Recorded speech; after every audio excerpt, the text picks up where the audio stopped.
There's a lot of different ways to control your AirPods Pro by just touching the earbuds, but if you're new to these or if you're used to a different set of AirPods, it's a little unclear at first how to use it.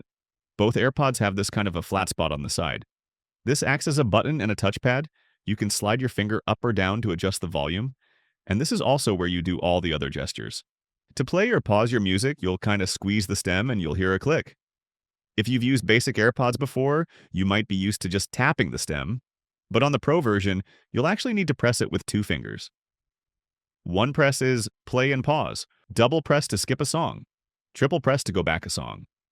A long press and hold will switch between the active noise cancellation, transparency mode, and adaptive audio. On AirPods Pro 2 and 3 models, you also have the live translation feature. Press and hold both AirPods at the same time, and Live Translate turns on. This is a really cool feature, and if you want to learn more about live translation and how to use it, I'm going to have a separate video about that soon. Check the description for a link. Also worth mentioning, a lot of these settings are customizable on your iPhone or Mac. You can customize a lot of the functions for different types of pressing, and you can even configure your AirPods to act as a remote camera trigger. There's also head gestures allowing you to accept incoming calls by nodding your head or decline by turning your head side to side.